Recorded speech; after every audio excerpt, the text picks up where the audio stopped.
Happy Friday, Terry. Well, hi there. How are you doing today, Brian? I am doing very well. Good. How about Well, you?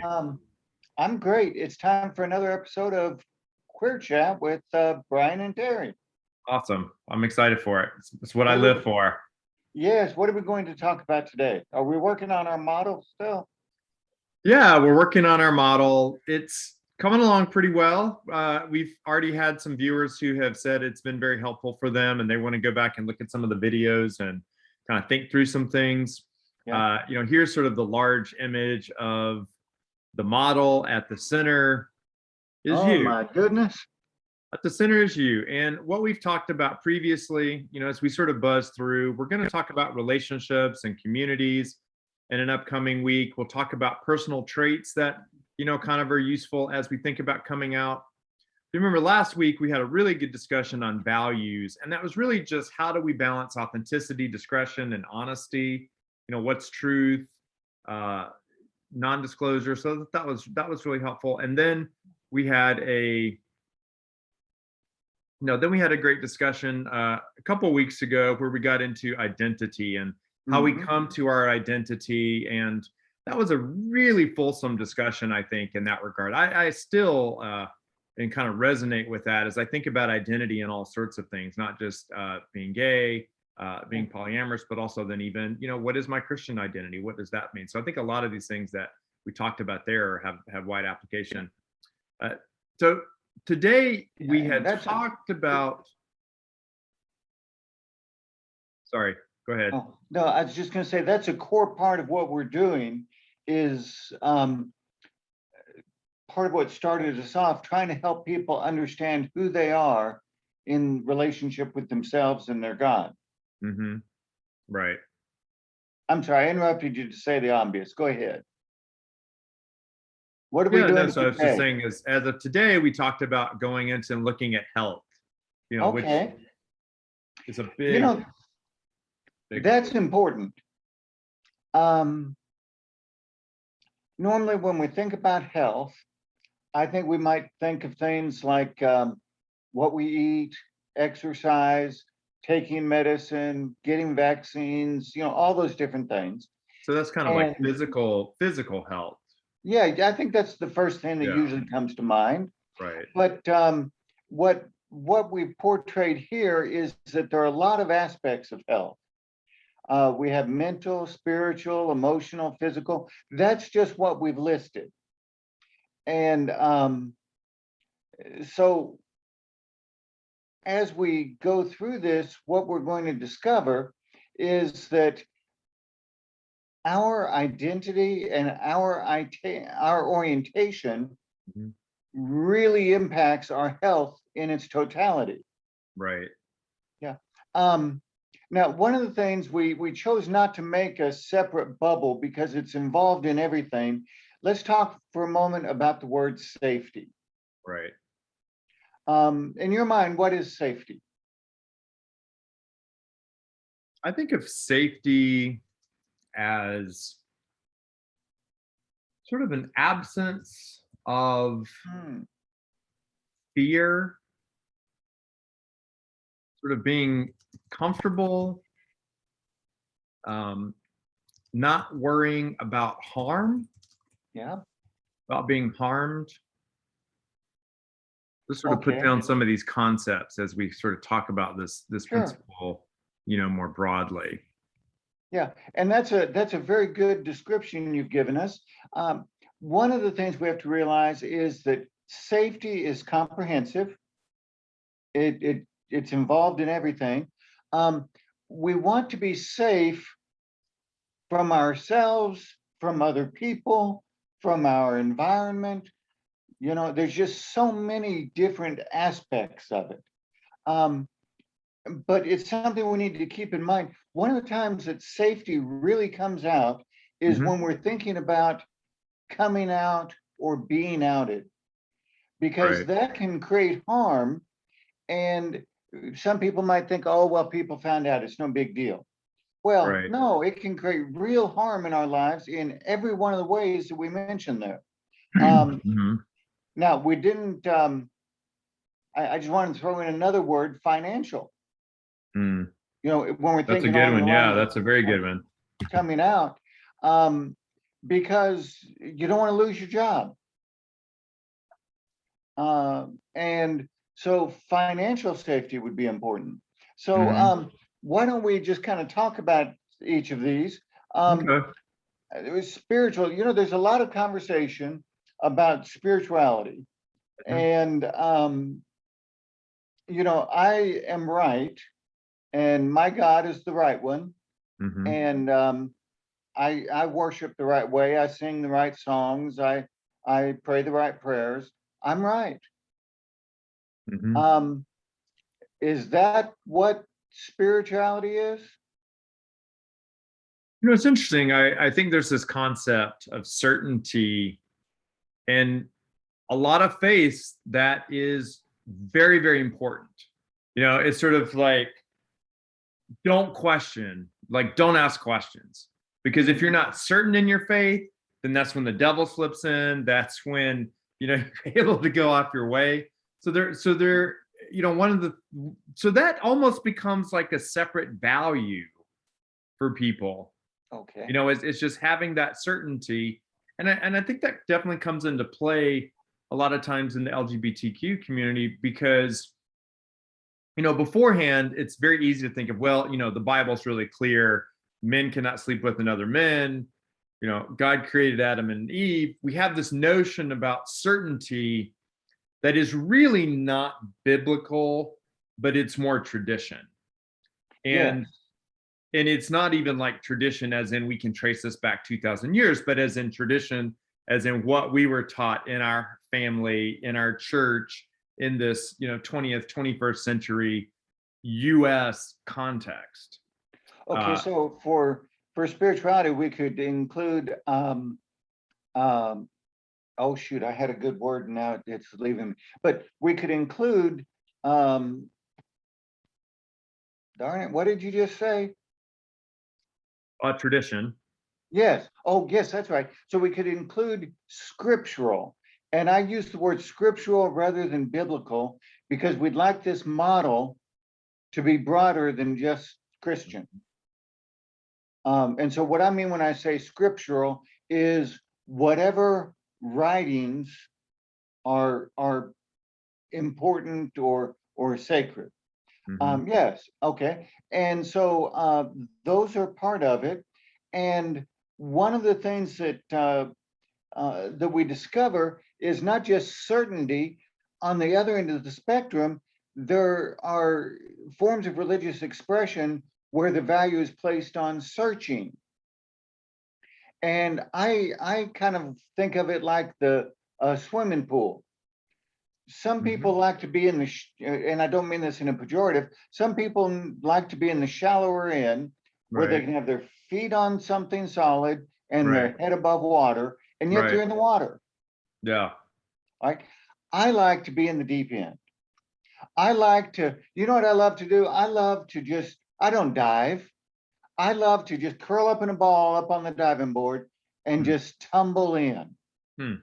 Interesting. And when I do that, I am wondrously disoriented. I know where I am. I'm in the water, Right. but I can't reach any side. Right. There is nothing certain. And what I've discovered for me, swimming in the deep end Mhm. for me means discovery and yielding of my control to my spiritual power. So yeah. I think that's a great metaphor, Terry, and it's really something that I think it's helpful for us to talk about because for some people that certainty is an important value. We've Yeah. talked about in this whole thing, what are our values? And some people just are not comfortable at all. They don't feel safe unless they are in that shallow end, standing with their head above water. Yes, and that And creates a lot of problems for us as LGBTQ believers of whatever Mhm. faith. I mean, Right, we're focusing on Christianity, but I think this is right, applicable to others. And that is the question: if I am gay, can God love me? right. Is my is my being transgender a sin? Mhm. Mm. Is God going to reject me? So there's a need and a desire for acceptance from God, and to know that what we are doing is not, sometimes you read and you hear the word abomination. Do you know what Mm. that word means? Well, the word as it was used in the Old Testament was really just something that was different from the norm, and not in a sense, or it could have been something that was profane versus sacred. And really profane, not as we think of the word, but like a lot of times, well, that's profanity, but just anything that's not sacred. Like this pencil is profane because it Yeah, is not sacred. You yeah. could bless this pencil, and then you could say, well, it can be used to write certain things in the book. But right now, this pencil is profane. So is that how you're using abomination? Well, yes, and I'll tell you what abomination is. Abomination is being a beat up AMC pacer. Now, do you know that? You don't know what an AMC pacer is, do you, child? I do. I Oh, do. do you? Yes. Okay. Now, they were laughed at. They were, that a lot of people bought them, Hmm. but once they did, they wondered why. And, it had a lot of glass. And so people were afraid about what would happen in an accident. Hmm. Um, and so people didn't take care of them. They got run down. They got beat up. They got ugly. Hmm. And sometimes we consider something an abomination just because, well, there, look at there, and none of those are beat up. Um, you mean there might really be people that want them? Um, Didn't mean to you know, distract us. I just wanted people who who may not have had the joy of seeing an AMC pacer to know what we were talking about. But go ahead. yeah. So what I'm saying is, a lot of times an abomination is really nothing more than something that we're afraid of and we don't like, Hmm. and it's ugly to us, Yeah. and so we assume it must be ugly to God. Hmm. And and so it ascribes that same spiritual ugliness to the Hmm. person who's queer. Right. And so um it's really reflective of the other person's ideas, but sometimes we internalize that. Hmm. Right. And so we are afraid that we are ugly and undesirable before God. Right. And I think that's an area where, again, we sort of then that tips over into this concept of our personal safety. Because if you Yes. think ultimately, if you're ugly to God, then there's Mhm. no real way that you can ever feel safe with regards to anything. Whether it's you're feeling abandoned by God, whether you feel like God actually, not only doesn't love you, but loathes you, that thinks of you an Yes. abomination, that has a real core impact on your safety. And I think this is an area where maybe the spiritual side is going to bleed over into the mental side. It And if we is. think about like mental health. And that's exactly the next step. So the cycle that I went through for Hmm. decades, and it is a common cycle in mental health issues, and that is a cycle of um, engaging in some kind of a behavior, Hmm. and then thinking spiritually from whatever source that it's bad, that it's wrong, and so feeling guilt and shame. Hmm. And then, so there's behavior, there's wrongness or judgment, there's guilt and there's shame. And then we go into a very sincere, but I want to call it pseudo repentance. Hmm. And it's very sincere because I begged God, one, to forgive me, and two, to take this away from me. Hmm. And then three, I just promised God I would never do it again. Right, right. And then Yeah, in a I mean, short time, I have my journal from back when I was in college, and I was wrestling with the issue of being attracted to guys, but also then wanting to adhere to my Christian beliefs. And I went through that same cycle, Yeah. because ultimately, when you are denying your identity, you just grow weary of that. And it's completely human and natural and necessary at times to, I think about like Atlas having the weight on his shoulders, and sometimes you just have to shrug and you have to have a little respite, and and so maybe you engage in, maybe you put on a dress, maybe you have sex with the guy, or maybe you do other things just to alleviate that. And then that weight still remains, and it comes back even more Yes. forceful. And that's the guilt and the shame. One area I thought you were going to go into as we talked about mental health was what I'm calling these pain numbing Yes. behaviors. This guilt and shame leads to pain, and then what happens is we turn to alcohol, drugs. Some people use sex for pain Yeah. numbing. So there's all sorts of pain numbing behaviors that we do that ultimately, are sort of destructive. And Yeah. then these pain, I don't know if you mind, I might draw sort of a line between these two, um, just because I think that uh, there's sort of a cycle almost. So let me do a better Exactly. line. I Let think me I might do put the arrow going the other direction. yeah, I was gonna do a Yeah. And so as you think about those addictive behaviors, yeah. sometimes it's difficult to discern. And I've studied some 12-step groups. Hmm. There's a lot of them. The most famous is the Alcoholics Anonymous. Hmm. But there are also there's CODA, which is Codependence Anonymous, and they're the enablers. Hmm. And there is Debtors Anonymous. There's Gamblers Anonymous. Hmm. There's Sex and Love Addicts Anonymous. Hmm. All of that. And so what happens is we engage in these behaviors, and doing it once, it's all right. It's a pressure release. It's a valve. Right. But once you feel that pressure go and there's no other escape from it, then you're drawn back to that behavior, whichever Hmm. one of the anonymous things are. And so that then does lead to addiction. At least to some other things in mental health, because of my guilt and shame, Hmm. I was ready to kill myself. Right. And I didn't want to die. I just saw no reason to live. Right. And the incidence of suicide in the LGBTQ community Hmm. is much higher than it is in the overall community. Right. And within that, the incidence of suicide among transgender people is the highest of all the queer people.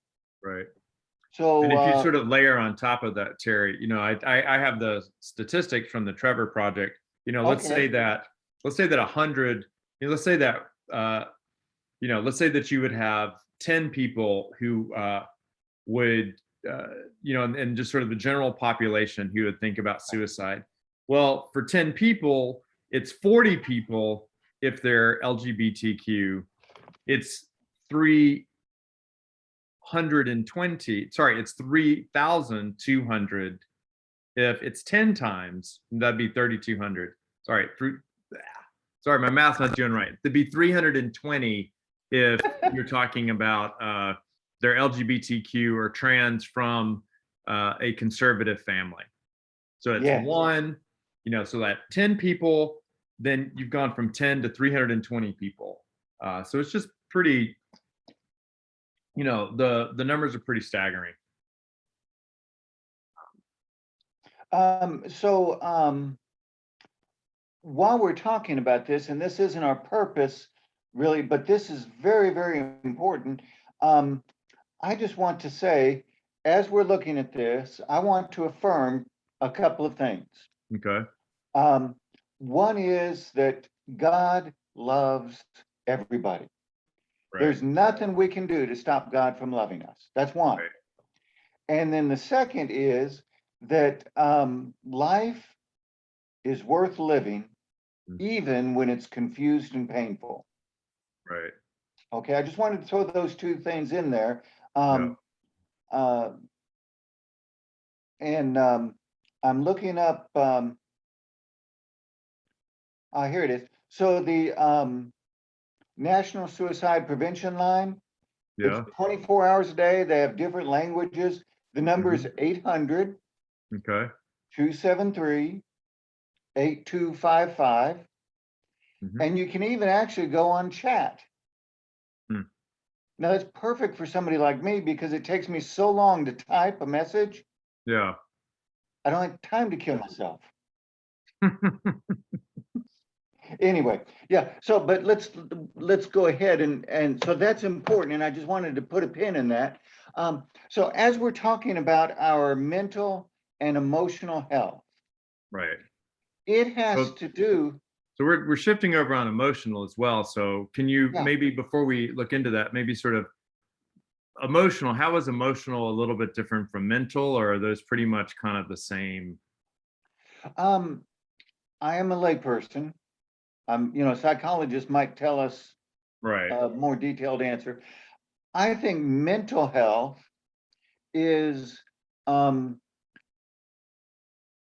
it's things that are disordered in our mind or in our personality. Hmm. So we have a personality disorder or something. You think of things like neuroses, Hmm. psychoses. We we talk about people that over-aggrandize themselves or hear God speaking in unusual ways, or Hmm. or I joke with my therapist, and I'm in Hmm. therapy, and anybody that needs it should be happy to go get Hmm. it if they can. Um, Sometimes I ask them, well, how many voices do I need to hear to graduate from neurotic to psychotic? And so that's that kind of thing. Now the emotional, um, it and the mental overlap, and they feed each other. But the emotional health, um, it's deep feelings of depression, grief, Hmm. fear, um, my identity, something is wrong with me. Is that I'm dancing around it. I can't Yeah. give you the textbook answer. Yeah. No, yeah, I'm not sure where we come down in terms of like mental health versus emotional. And maybe this is something that we would just uh kind of come back with and maybe update the model on this particular I think point. so. Yeah. Because I sort of think of like mental health as general well-being, emotional health may be uh sort of, and maybe it's your ability to be in touch with your emotions, which can play into mental health. Hmm. But maybe mental health is a little broader than emotional health.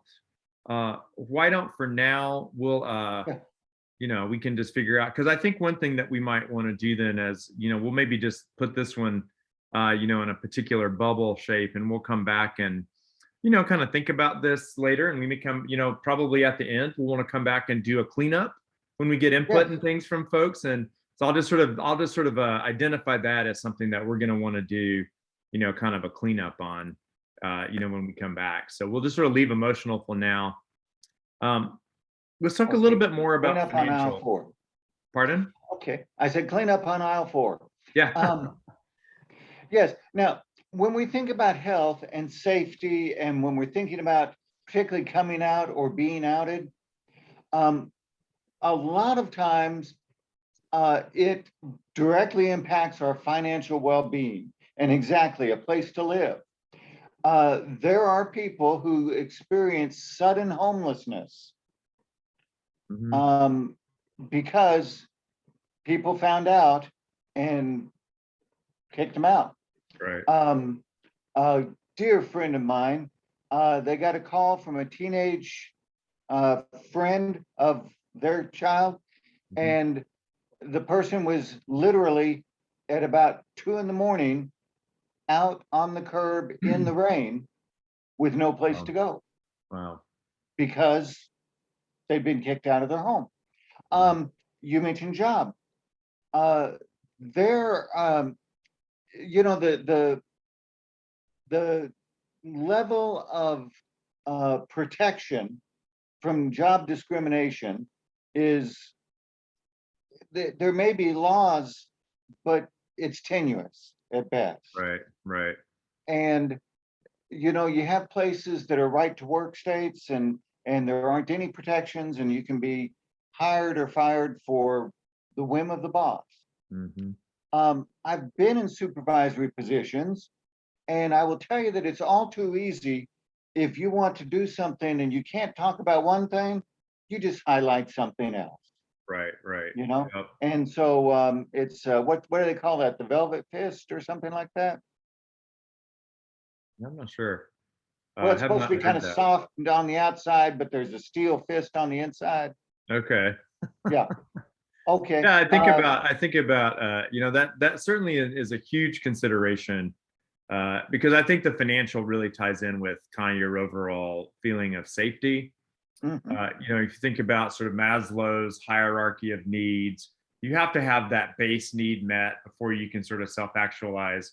And so here's some $5 philosophy for you if you'd like. Okay. Just kind of sharing this with you.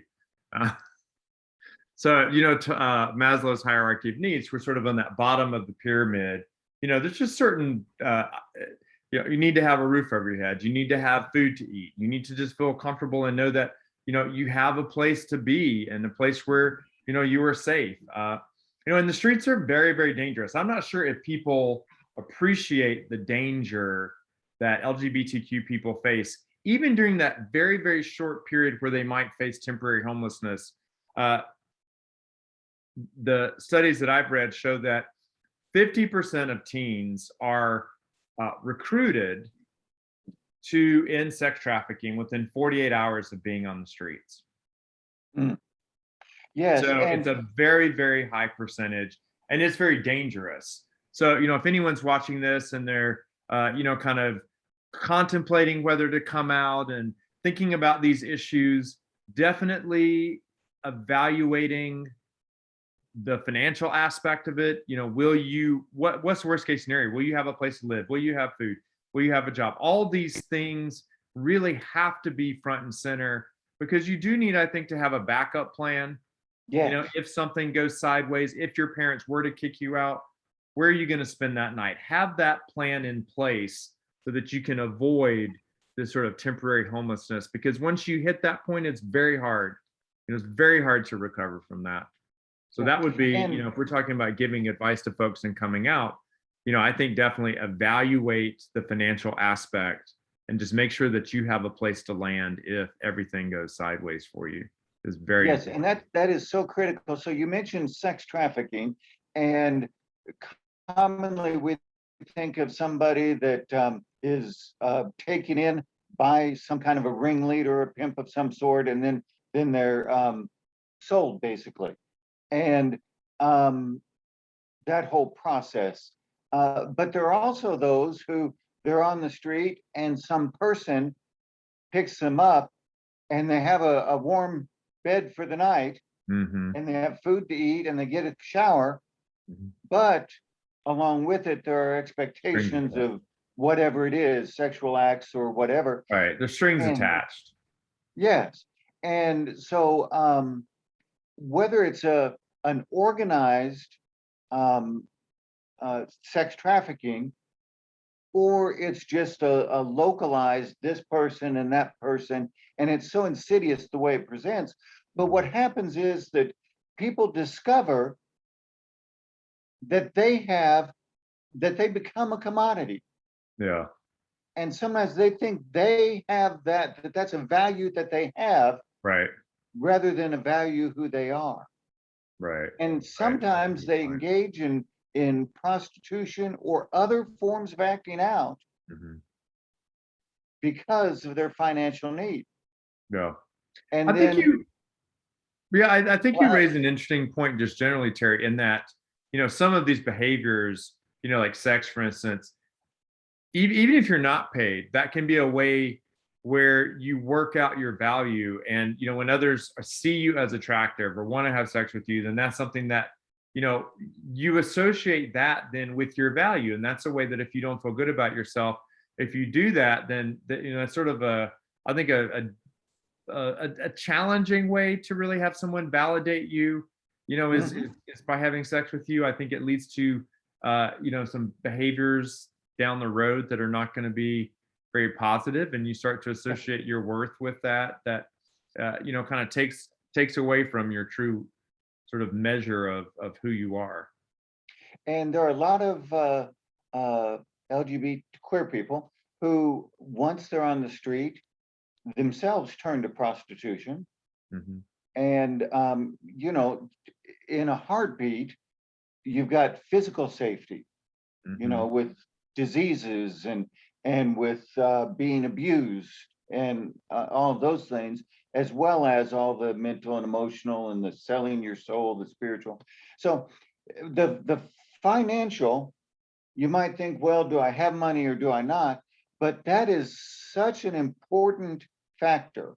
Right. And you're very right. I just want to clarify, if you do not disclose so that you are able to continue living in your home or continue working at your job or continue traveling, walking up and down the road, um, that is not being deceptive Right. or dishonest. That's Right. not wrong or bad, Right. because you are who you are, Right. Yeah, and yet and you that's okay. cannot. I mean, I think people need to Yeah, understand that, we're talking about coming out and I think we're definitely proponents of coming out, but it's not a one size fits all model where you right. say, okay, you need to get these things in line, and then everybody should come out. We do realize it's a personal choice, and Yes, there's a lot of factors that come into it, and that's why our model is getting so complicated, because it's not an easy thing. yes, and this is one of the I think just ingenious differences between this and the traditional emergence models.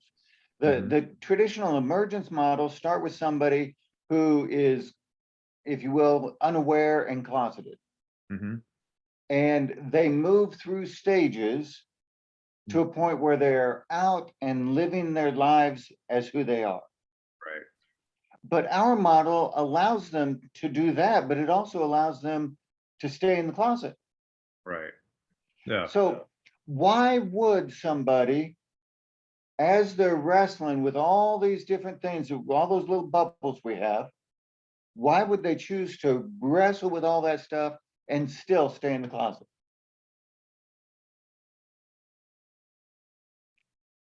Why would I go through all that and not come out and be brave and live?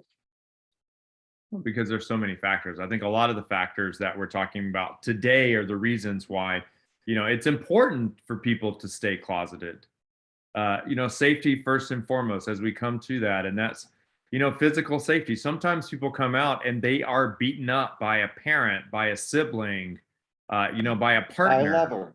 Um, yeah. And, I think one of the things that we don't think about in terms of violence is how much violence in this country and even murders are perpetrated by people who are closest to the victims. And Yes, so I the think that's something that's just very. African American transgender women, I think, have, and I don't have the statistic, but they have, I think, the highest rate of murder. It's just not a safe Right, uh, right, person to be. right. Yeah. So I think that's what we're trying to do is, as we equip, I'd say we're more trying to equip people with on the journey, on the coming out journey, the coming Mhm. out process. That sort of be what my goal is. And, I think we can talk about the tremendous benefits that, it's made to us living our lives. But, Yes, in some levels, I think I certainly recognize that I am quite privileged, to be a white male who can he's damn pass good looking. who can pass as straight, who can sort of, Yeah, like operate in yeah, society without really having to sort of come out as gay. I have, I was an attorney, so I have some means. And so for me sitting here, it's very easy it would be very easy for me to say, no, come out, it's great. But I recognize that not everyone has the same privileges I do. And yes, I think today's talk is really critical, because I think what you and I are saying, and we sort of alluded to this prior, but this especially, is safety first. yes. And And and so, not safety as in this fear of, well, this could happen, and you're going to spin out all these possible scenarios that just aren't that realistic. no, it's not Again, we're not fear-based just. at all. It's not fear-based at all. It is understanding your environment Hmm. and making specific informed choices Hmm. to maintain the highest level possible of safety within your environment. Right. Right. Now, that may mean leaving the environment and moving to another environment, but Right. whatever that is.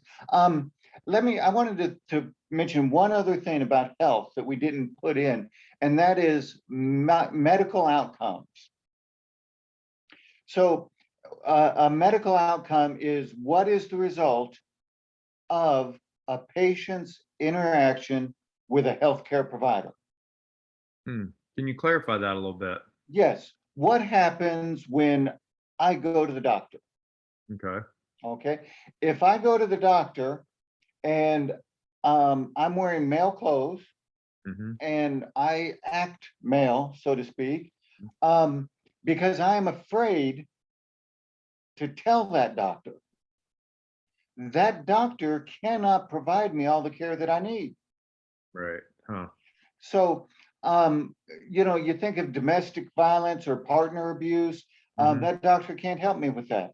You think about the STDs, that doctor, if he doesn't have or she doesn't have an understanding of what's happening, can't Right. help me with that. Um, if I So need, yeah, what I'm hearing, Terry, is that you're saying, uh, that with regards to healthcare providers, we probably do need to have to be more open and to really think about that, because if we're not open with them, then we're really shortchanging our own physical health, because we're not yes. getting all the potential resources that might be available. Well, and the other side of it is when we are honest with them, we can run smack dab into their biases, Yeah. and they may reject us. Hmm. And I don't know all the legal ins and outs of it, but what happens then is from an encounter, the outcomes are lower. But the other thing that happens is we have fewer encounters with healthcare providers than the average population. Hmm. And so whatever problems we do have, because we don't go for help, they just mount and mount and mount. And then they're really critical, and we're going to an ER or something Wow. when we could have gone to a family clinic if we'd gone sooner. Right. Yeah. And I think that's one of the huge benefits of living in this internet age, is that it is possible to find LGBTQ friendly healthcare providers. Yes. I actually went to my doctor yesterday, and she was saying, uh, you know, let people know that I am, that we are providing hormones for people who are transgender. That I am a Yeah. doctor that people can come to, Yes. if they have those needs. Um, Yes. And we had a doctor that works with, really focuses on adolescent health right. in our community. Yep. And he organized an entire fair Right. and Right. different booths and activities and just wonderful things. There Right. are providers. I get most of my care through the Veterans Affairs Administration, Hmm. and they've gotten some bad raps in recent years, and sometimes because they earned them. But I will tell you that they are working very hard to ensure that when I or any other veteran goes through that door, Hmm. one, that we can go through the door, Hmm. two, that when we do, the outcomes are going to be the same for this person as for that person. Now, Right. that doesn't mean that they'll both be healed or cured or whatever, but it means they both can get the best possible outcome for their medical Yeah. situation. Right. Yeah. And Yeah. I'm sorry, I know we were moving toward wrap up, but I just wanted to put that in because that's an important, the medical care encounter. The other element of it is uh, for transgender people, it costs a lot of money to be transgender Right. because you look at your body and it's so discordant with your identity. And so I am literally saving up money right now Mm.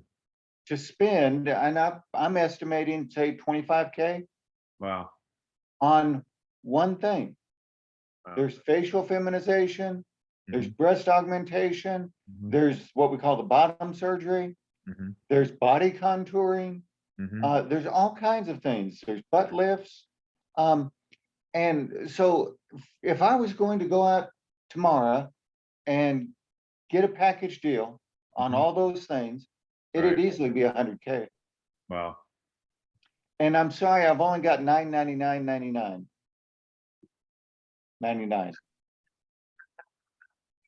So I want to give you a chance to ask me a question. So as you look back at our model and our discussion today on health, which I think has been really guided by that principle of safety, Yes. what is the maybe the one or two kernels of information that you think are the main takeaway for our viewers this week as we think about health generally? You know, we talked about Okay. spiritual health, we talked about mental health, you know, maybe it's emotional health as a combination of that, physical health, financial health. For me, I think this week is as you are navigating your health, you know, in all these areas, try to get an ally. I think that's Mm. one thing, you know, have that person who can help you out financially if things go sideways.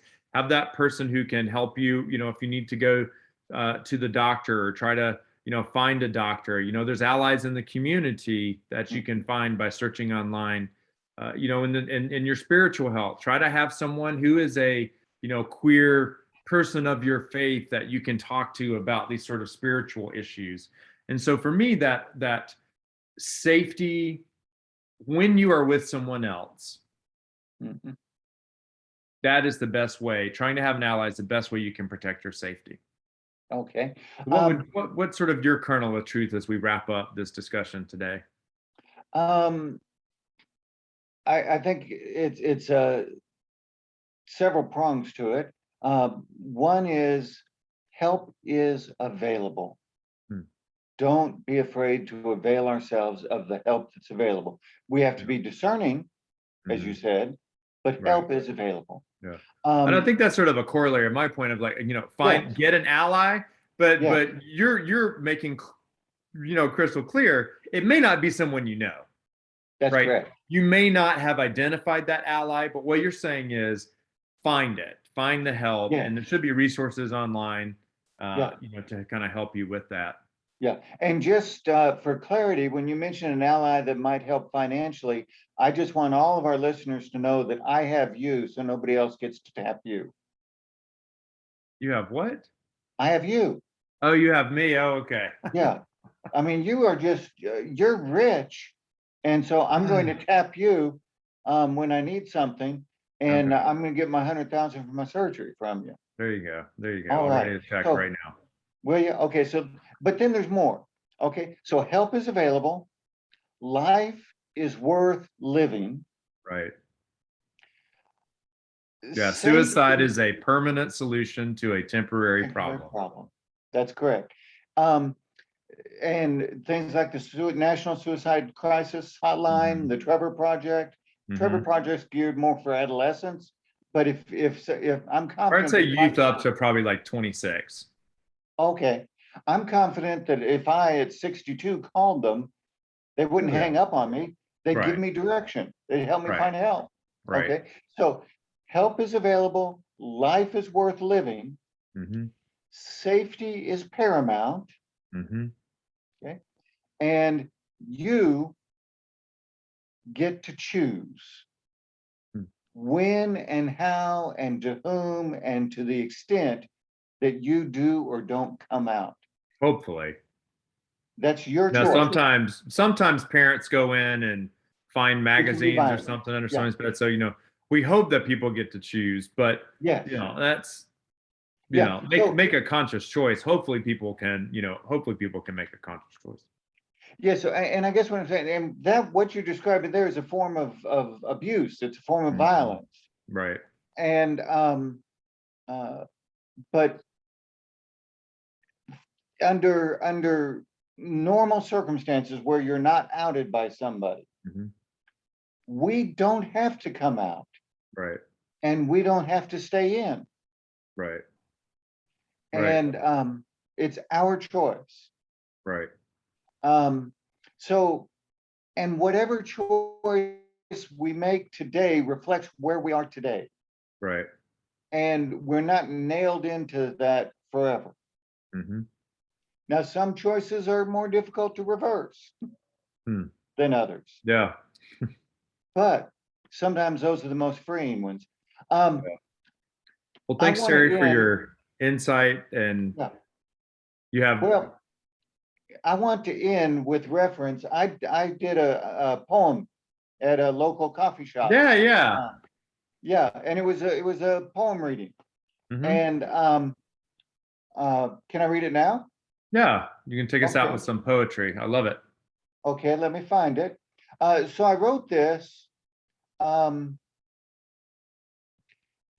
I think it was back when it was like coming out week or coming out day or something like that. Probably 3 years ago, 2 years ago. Um, but oh my, I need to sit up in my chair. There. I didn't realize Uh, you would be able to see this. This is a different I didn't yeah, mean I was trying to have it so you were going to be by yourself as the speaker, but it that didn't did work. not Didn't happen. that there you go. That's what I wanted to do. So go ahead. All right. So it's entitled Closeted No More. Her most serious issues she hid within a box. To seal from self and others, she used 1,000 different locks. She hid it in a closet to be sure 'twould not be found. The door, it moved behind her, closed when she turned around. Now, a knob was there to open and readily escape, but somehow she felt safer covered by the darkness drape. Or time, she felt so lonely, one trapped by that she never tells. And her life beyond the closet was being lived by someone else. Somehow one day she cracked the door to a trusted confidant, sealed and broken and locks removed, fears never more to haunt. Removing herself from the box, she stepped into the world, caught the wind and began to fly, a rainbow flag unfurled. But some cried out, "It's an ugly flag." They didn't like its hue, but God gave us the rainbow. With bright colors, our souls are infused. The box unsealed, the door open wide. Who knew what was in store? She ne'er dared think she'd know such pride when closeted no more. Beautiful. And that's the way that I pictured my experience, my secrets in a box, locked up, nobody to see. And I finally one day opened the box Hmm. with one of my counselors. Hmm. That box was deep in my heart, and I opened the lid and Mhm. let her look inside. Hmm. And she reached in and she picked up my identity and she looked at it lovingly Hmm. and kindly. And she let me know that I was free to be me, that it was good to be me, and that she could help me toward understanding and expressing that. Wow. Beautiful. Thank you for letting me share that. That's, Yeah, I no, write thank some you for sharing. poetry, and when I publish a book, I want all our people to buy it, but we'll need more than 10. But you know, but this is probably my it's, I don't know, to say favorite, it's It's a favorite of your children, right? It's hard to pick a favorite, but we always yeah, have a favorite. yes. Well, So, it's a favorite certainly within this context. yeah. All right. Thank you so much, Terry. As always, I absolutely loved our career chat for this week. I'm Always excited as we fun. continue on this topic of coming out and further develop our emergence model. And I look forward to next week. I do as well, and I'll see you then. All right. Until Great. then, Thanks, though, folks. this is Brian and Terry, and Queer Chat. Yeah. Thanks.